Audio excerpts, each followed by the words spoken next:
most corporate innovation fails, not because of tech, but because of fear or process blockers and security overkill. You know it.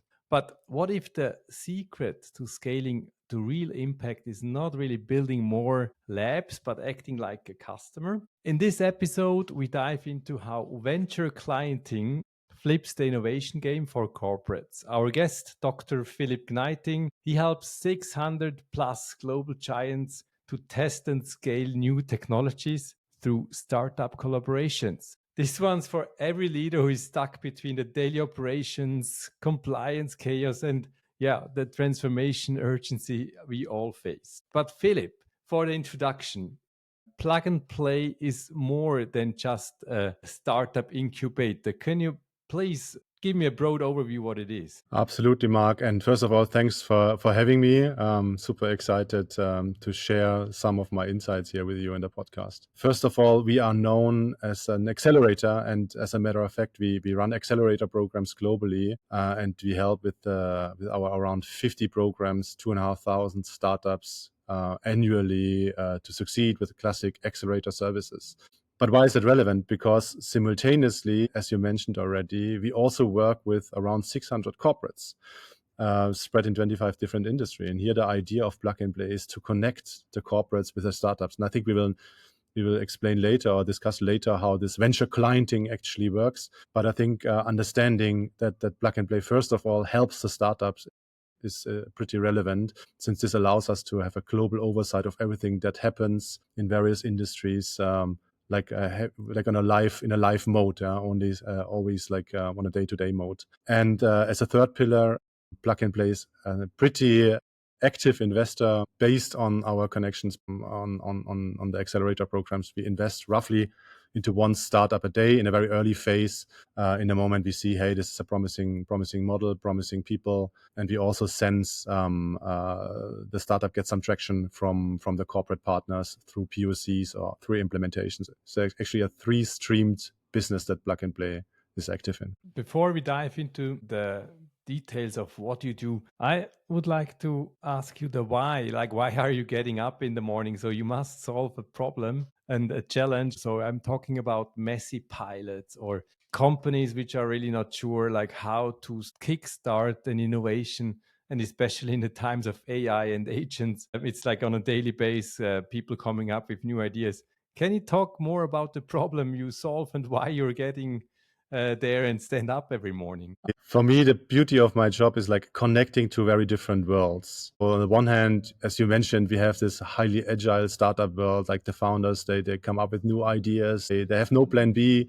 They work on like sometimes crazy hypothesis and hope and give their full energy and make that happen, because they don't have anything to lose, but a lot to win. While on the other side, we have the legacy corporates, like huge organizations, very successful on the market. They are more in the defense mode. They want to maintain being successful on the market. And as you mentioned at the very beginning already, they fear that if they invest in the wrong staff or that they open up too much, they might endanger their core business. So in connecting those two worlds can actually help those fights significantly. And we see also that with the help of data that this works. But on the other hand, it's quite a challenge on the cultural side, like moderating the specific areas, the language, also how they think might be quite a marathon to some extent, working with the corporates and the startups. But this is the cool thing, and this motivates me. Once you have the setup right, once you understand how to join forces so that it's a win-win for both sides, it will work out at the end. So we see many cool success cases that change the game, not only for the startup, but also for the corporate. And I'm a very optimistic person, so I have the feeling that we really help both sides succeed, and that helps me waking up in there each and every morning at the end. Yeah, I mean, I hear the tension between this startup speed and this corporate confidence and what happens there. But still, could we dive a bit deeper into when I saw the corporate innovation, it's usually not, they're not really aware of,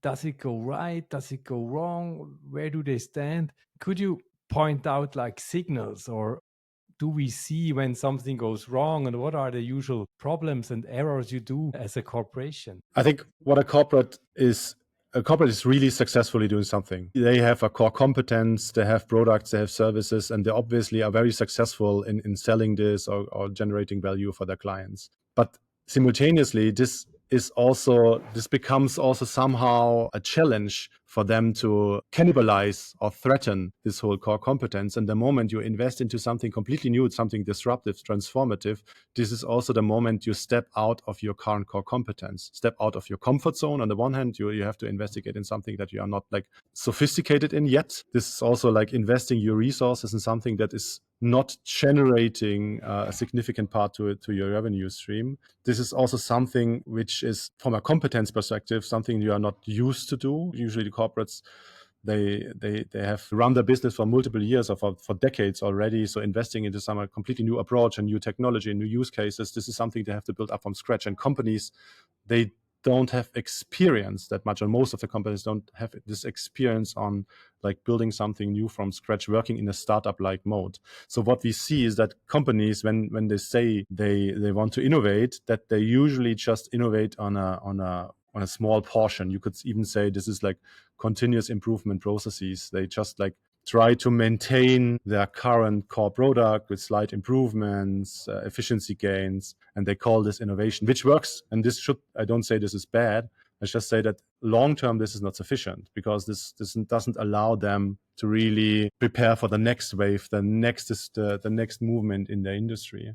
But they have this huge stickiness, this gravitation towards their core business, which they have to overcome to some extent. So when we spoke before, you mentioned like bold innovation, they can be attacked or tackled by venture clienting, and there is a playbook.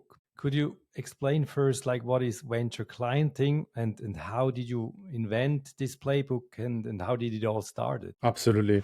I think the companies know that they have to invest also in their future, in a long-term future. So this is not a big issue that they know, hey, there's like for AI upcoming, sustainability topics or change in industry, changing customer behavior. So the awareness is there. So the real issue comes into play when the company realizes, if I want to go like this route, if I want to invest into a specific new technology, this comes with a lot of cost. I have to invest millions into like really creating a new revenue stream, a new product, which is like new to the company. So what happens is that usually when they start, for example, historically internal development projects, or they consider buying a company, this is a strategic decision already. And a lot of due diligence has to happen before they do this, because they already lots of resources are combined with this decision.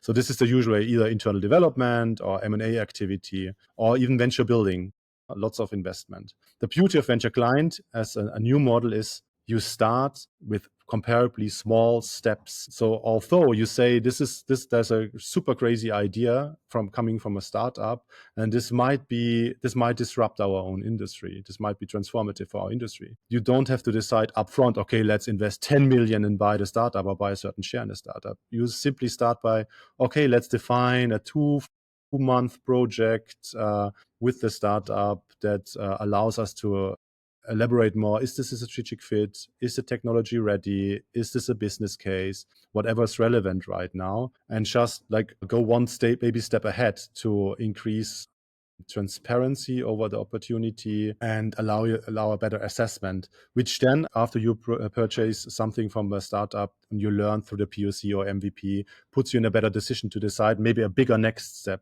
So long story short, venture client, the beauty of venture clienting is that you can afford with a comparably low amount of budget to investigate multiple alleys, multiple different opportunities for the company without committing very early on for a specific technology, specific new technology or use case for the company. And then, for example, if you invest into like 20 different venture clienting projects, as I said, only a small amount of money, only a couple of weeks activity for your internal teams, you can then further decide out of the 20, okay, maybe 10 promising, then next step with the 10, maybe after that you kill another like 8, and then you at the end you have a very good intelligence for regards technology, business case, strategic fit, etc. for the 2 remaining projects with the startups. And then you can decide, okay, should I invest now? Should I buy the startup? Should I right now switch to the internal development team and continue with internal development, or continue buying the technology from the startup, white label it, maybe agree for exclusivity agreement? So there are many different pathways you can go. But if you start with venture clienting,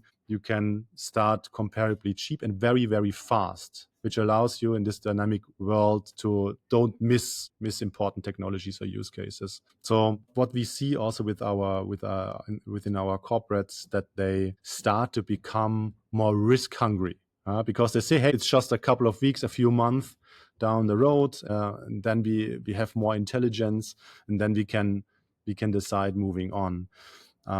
Especially compared to internal development or buying startups, allows them to be less conservative and a little bit more risk taking, especially when they have a very disciplined fast track process in place that allows them to decide quickly, run very short projects, low resource intensity, less bureaucracy internally, to just focus on the technology. I think that's the beauty of venture clienting. So it's an interesting case, especially for corporates, to be sure the risk you take, but it requires a repeatable process, a framework, or like the playbook you mentioned. How does this playbook look like for the startup? I mean, for them, do they also have the same advantage? I mean, getting to know each other, getting early traction, getting early cash in. Okay, we just learned, okay, from a corporate perspective, you can speed up your innovation projects, which, by the way, means that you can quadruple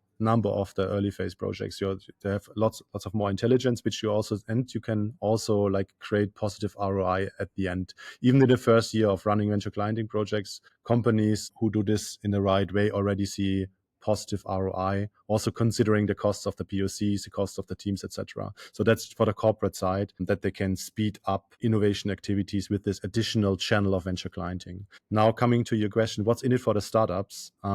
Usually we say startups need two things. They need money, like from VCs, for example, they need the money, and they need clients, especially the ones in the B2B business. They need already in the early phase some traction from real clients. And the moment we connect a startup successfully with an established corporation like Mercedes-Benz or like Walmart in US, this not only means that they generate some first money out of the technology they offer, the service they offer. This also means that they gain credibility in the industry. Usually, if we go run expo days in which we showcase the projects between the corporates and the startups, also investors join. And what they see is, hey, there's Mercedes-Benz working with the startup. This means that the technology is interesting for the market. So the moment they run successfully POCs is the moment they become more and more attractive for investors. Because a VC is is usually a very good expert, like understanding market trends, understanding the opportunity from a business perspective. But they are not necessarily the technology experts who can say this startup technology is better than the other. The subject matter experts of the corporates can assess the technology better. And then you have this early signals through these POCs and projects between the startups and the corporates that help the VCs understanding where's the best, the superior technology, which is a very good indicator also for the success of the startup later on.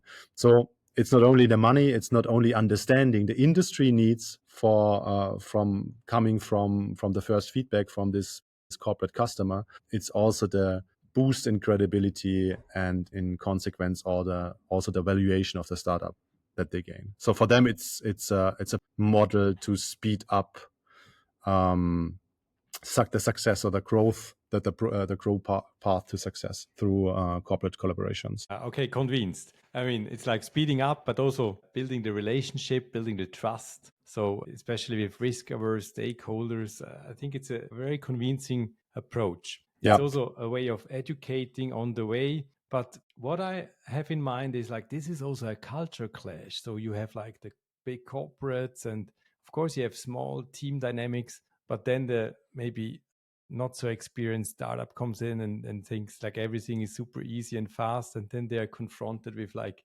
compliance, regulations, cybersecurity, or like total new topics which weren't in the game before. Can you talk about like how you match make those culture clashes? absolutely. I think I always say a corporate needs somehow an API to work with startup, like at a docking station that allows the startup not directly to work with like the core purchasing department who are used to negotiate with large suppliers, not with the serial development teams usually who are used to directly discuss like scalability of technologies and quality topics and stuff that they're used to when they're discussed with classical suppliers. You need, from a corporate perspective, a unit. Sometimes it's an innovation unit, sometimes it's an open innovation unit. Nowadays, more and more companies have a specific venture clienting unit who serves as a moderator between the startup and the corporate. And their job is to protect somehow the startup from the core processes of the corporation. I'll give you one example. If and we have this many, many times, if you apply the classic procurement process when buying a POC from a startup, this sometimes means it takes 6 months to just come to the decision whether you purchase a K pilot from a startup that lasts 2 months, which is never intended in this place to become a serial application because you don't know yet whether it works. So in the meantime, a startup might go already bankrupt if they just wait for this for this deal. So a company needs to have somehow a safe space for startup collaboration and with a fast track procurement process, with some shortcuts also when it comes to legal negotiations, when it comes to IP discussions. And we talked already about it, that venture clienting means purchasing technologies primarily from the startups or buying a POC. This is very beneficial out of one point. You have a very clear procedure. You already have standardized terms and agreements from the corporate side that helps to speed up certain processes. So the one thing is definitely not to have a safe zone, a buffer, an API, whatever you want to call it, between the startup and the corporate that have specific processes, but also serves as a mediator, like even a translator. Startup, you mentioned it, they have a very, very good knowledge about their technology, but they're really good at it. Maybe even like better, they have better experts or more deep tech knowledge about these topics than the subject matter experts of the company. But they are not aware of all the requirements that are needed to eventually use the technology globally as part of a standardized product that is sold like millions of times in various markets with different market requirements, etc. So if you confront the startup at the very beginning with all the requirements, it will never work out. So you need someone who nurtures the technology, assesses the technology, and also creates a sequence on how the requirements are checked, ideally from a most critical point to less critical points, to make sure that if there's a showstopper, you identify it in the early stage.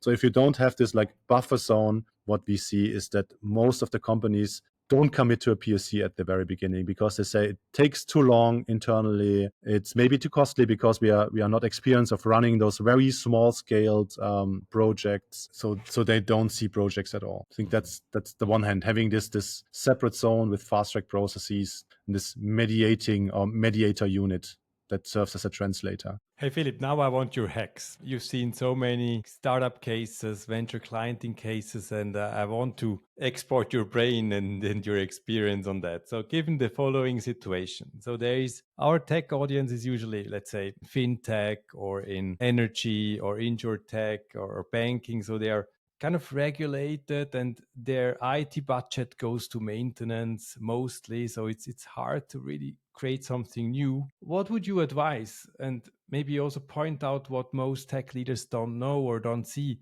Yeah. So what we usually say is that you need to have 3 things in place from a corporate perspective to successfully leverage venture clienting or like startup collaborations. First of all, this is not only valid for venture clienting, but generally you need to have somehow a innovation strategy. Sounds easy, and maybe it is easy, but many companies don't have an innovation strategy. And this simply means, okay, is there a shared belief within my company, which is our belief, how is our industry developing from a technological perspective, but also from a client perspective? How does our client in 5 or 10 years from now look like? What are the client needs, and how do they interact with the tech we foresee in 5 to 10 years? So having like a long-term or even a mid-term vision of the industry and the societal evolvement. Because once you have this, you see, okay, if you think this is our industry in 5 or 10 years, then they can derive project assumptions that they need to have a sort of